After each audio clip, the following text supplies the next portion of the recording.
Distinguished guests, ladies and gentlemen, on behalf of the General Services Department of the Military Governor's Office, I welcome you to the August Public Service Forum.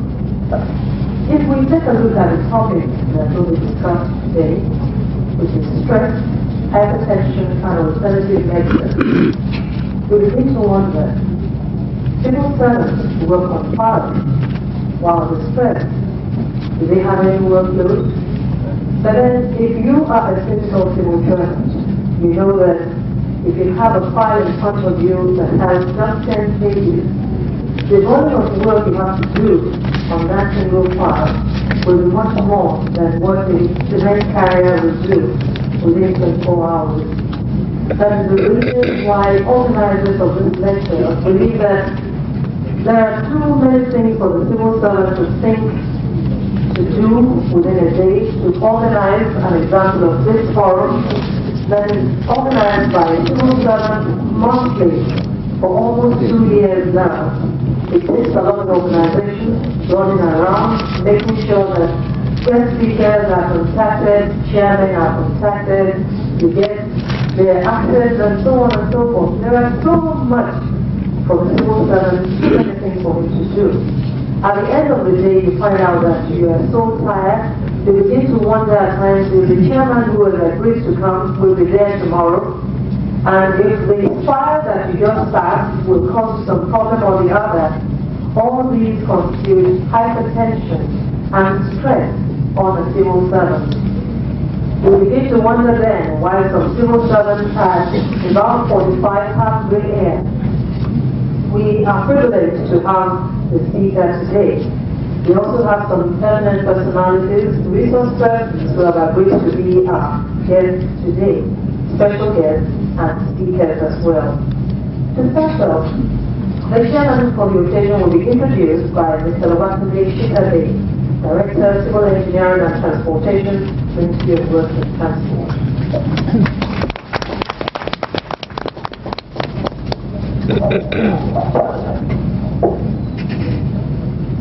The President Forum, other principals of that, ladies and gentlemen, myself, this evening, very simple. I'm here to introduce the chairman of this occasion. I'll begin by saying that I am the chairman of this occasion.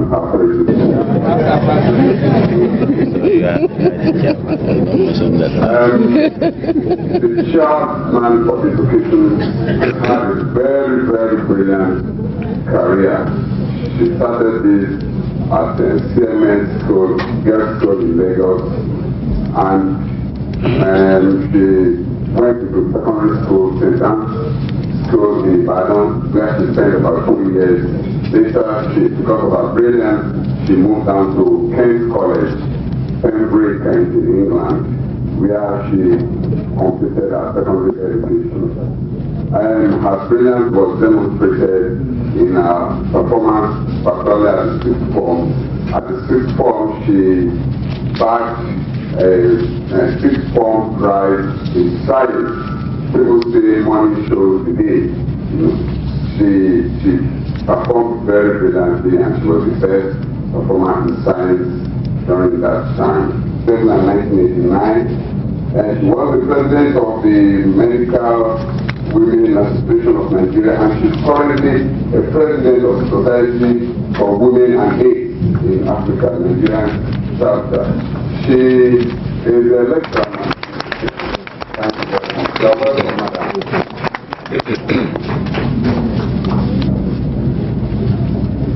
Thank you, Mr. Shikabe.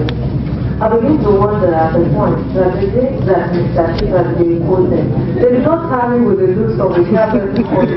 That is true. What the day she quoted was. Now we also have some special guests from the first day, Mr. Elizabeth Safari, a columnist with Guardian newspaper, specializing in we also have a special guest from a traditional medical herbalist from Nigeria. If you talk about traditional medicine in Nigeria, then you are talking about Papa himself. And I'll let you also into an open secret here at LMPC, we have been able to speak talk Papa to release one of his daughters to us. That is by the way. We go into enthusiasm that I accepted the invitation of the organizers to be chairperson of this occasion. I am greatly honored by the invitation, and I am particularly delighted to pay tribute to alternative medical practitioners who have made contributions to the health and welfare of our people. I have the greatest respect for traditional and alternative medicine because it has sustained our ancestors. We must, however, discover whatever secrets it may have and integrate them into our healthcare system and thereby contribute to the world of medicine. In many parts of the world, in many parts of the country, orthodox medicine is either unavailable or unaffordable, and nearly 50% or more of our population is primarily treated by traditional healers. It is therefore imperative that we should explore the merits of these alternative medicine in the light of modern science in order to maximize useful and effective practices and discourage harmful ones. The collaboration between modern scientists and traditional healers investigating naturally based therapies that are beneficial, cheap, and can be delivered with little technical support will have global implications for treating many diseases. Today we are lucky to have a distinguished speaker and an alternative medicine practitioner who has a scientific background and therefore well qualified to weigh the merits and demerits of alternative medicine. He is going to enlighten us on stress, hypertension, and alternative medicine. Our speaker today is a graduate in pharmacy and pharmacological sciences of Howard University in the United States of America. He obtained his doctorate in clinical pharmacy from Virginia Commonwealth University and Medical College, also in the United States of America. He also has an MD in alternative medicine from International University of Alternative Medicine, Sri Lanka, a diploma in herbal medicine from the School of Herbal Medicine and Physiotherapy, United Kingdom, a higher doctorate degree in the treatment of secondary hypertension and alternative emergency treatment of asthma. Our speaker is also the chairman of Lagos State Board of Traditional Medicine and the proprietor and director of Coastal Clinic, Isolo. Distinguished ladies and gentlemen, you can see that our speaker is very well qualified to enlighten us on the subject of stress, hypertension, and alternative medicine. And besides that, he's my baboko.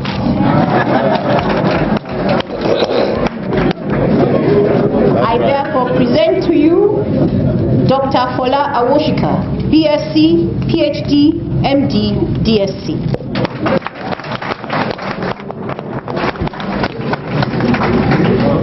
We are looking critically at hypertension, a disease condition that takes the lives of our people once suddenly and painfully at their respective prime age. In our medical system in Nigeria, are we professionals telling the truth about all medical disciplines?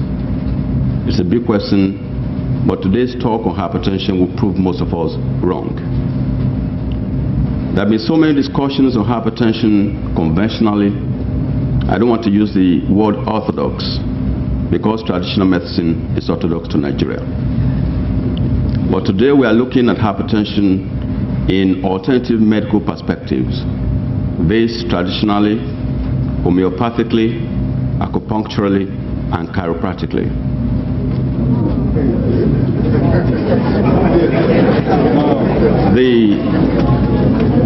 I'm sorry, I don't want to use all this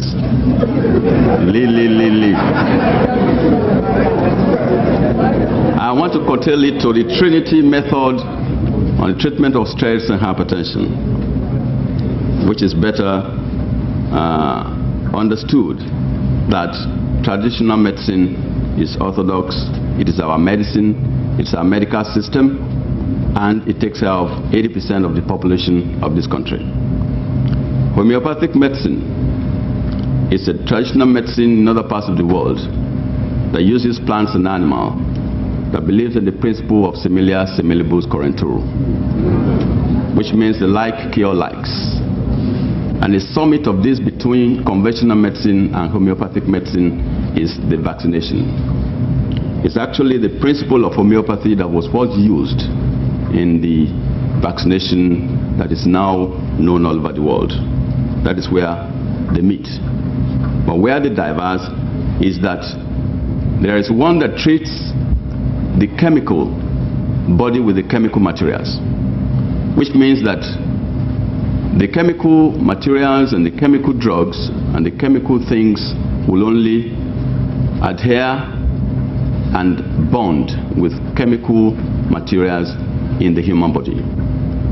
But because human body have three united principles and dimensions, it now becomes impossible to treat the non-chemical and the non-material body in the human body, which means you may call it any name you want. You can call it a spirit, you can call it metaphysical, you can call it intelligence, you can call it any name you want. But the fact remains that the spirit that moves the viscera and moves the anatomy is never encountered, is never treated in Western medicine. The acupuncture eluded Western medicine because the meridians are not seen. We believe in the physiology, we believe in the nerves or the nervous system. But the meridians were discovered 6,000 years ago by the Chinese. And when acupuncture was naturally introduced into the other parts of the world, it was not acceptable. It became a ruse. But today, acupuncture treats most of diseases that invade human beings. Be it even in surgery, you can do a lot of surgical work without taking any drug or anesthesia. You can use acupuncture anesthesia. That explains what I mean. Then the chiropractic medicine is the one that manipulates, that works on the spinal cord, because they believe in the principle that the spinal cord holds most of the organs of the body. And if you look at the anatomy, you will find that the spinal cord is actually the stick that holds all these organs. And all the nerve centers are directed, that are bundled out of this particular spinal cord. One must realize that human beings have a bioenergy in charge of physiology that functions the viscera and moves the anatomy. The biophysic, viable electronic energy, its spirit or metaphysical energy. It is non-destructive. One must realize that death is a paradoxical illusion. The anatomy will decay, but the physiological energy and the mind will prevail. And therefore, every vice and virtue is retained and accounted for in this particular world. That brings about aspect of hypertension. I hereby seize this opportunity, before I forget, to thank Mr. President and the military governor of Lagos State for opening the 3rd mainland bridge, which will reduce anxiety and hypertension amongst Lagos State people. I wish I could see Mr. President and the military governor of Lagos State at a tower where they could see the smile of people of Lagos State. Use so much stress amongst the people of Lagos State and Nigeria in general. I want to thank them all. One has to look to the causes of suppressed physiology, which lead to ill health, and correct it with prevention instead of treating the effects. One of the primary causes of illness is ignorance, using a very harsh term, or the lack of suppression of knowledge by the power and control to serve their own interest. The risk, scourge, and plague is the cause of ignorance by domineering and oppressive humanity. We consume is an important element to health and longevity. The food must be of nature to support the electrolyte system of the chemical composition of the human anatomy. The electrolytes of sodium, potassium, chloride, and bicarbonate is only part of the answer. Much like a wet cell battery. For example, one who drinks distilled or magnetized water almost immediately feels energized. Many people restore their health by just drinking distilled water, and I highly recommend this to cardiac and kidney disorders with excellent results. I'm sure you are going to be writing my prescriptions down now.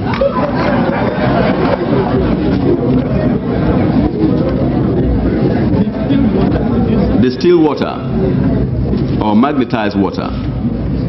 And one of the best soft drinks I would recommend for everybody here is Pepsi, because it contains a chemical I'm not yet, or I don't want to release at the moment, but once you take it, you feel energized immediately. That's an advert. I am not advertising for them, don't quote me. Now, the problem that we have first is the stress. I'll discuss the stress, which is number one, before I go proper into hypertension. When conglomeration of problems exceed the capabilities of individual, it becomes stress. And in battle and periods of civil catastrophe, anxiety is a normal state, but individuals who are subjected to particularly severe stress or who are perhaps especially vulnerable may be incapacitated by terror. Nigeria as a whole is a stressful country. In the civil service, stress could manifest by frustrations, phobia, queries, lack of funds to implement jobs, hatred among workers, lethargic implementation of government policies, lack of promotion, lack of competence in public offices, distance from home to work. Women are more susceptible to stress by their very delicate nature emanating from their weakness in loving. Stress from lack of love, lack of job, staying alone in the house, training the children alone, unwanted pregnancies, wanting to get pregnant and no pregnancy, lack of menses, family problems, unstable marriage and future, apathy amongst men, bad children, and sudden cessation of menstrual period, which is menopause. It's just to name a few of the stresses that bothers on women. In some men, stress also is very paramount. Lack of hope, job, marriage. They said money makes the man. And if the man has not got the money, he cannot keep the home. And he cannot train the children. Children becomes vagabond and they go around as dupes and gangsters. This raises a lot of stress and anxiety on responsible men. Some people wanted to make it, but their very nature will contradict it and they will never make it. Some are born and the metaphysical forces will go against them. Their stars will be a problem to them. They will always go against the principles of their stars, and therefore they will never make it. And that will be very stressful. Non-implementation of projects, phobia of dupes. Even when you are successful, you are afraid that somebody may come around to take your money. Fear of armed robbers, even blockage of express by the police. It's also a very stressful situation. Husbands or responsible people stay in their office till 9 p.m. only to come home with a big challenge from their wives. Where have you been?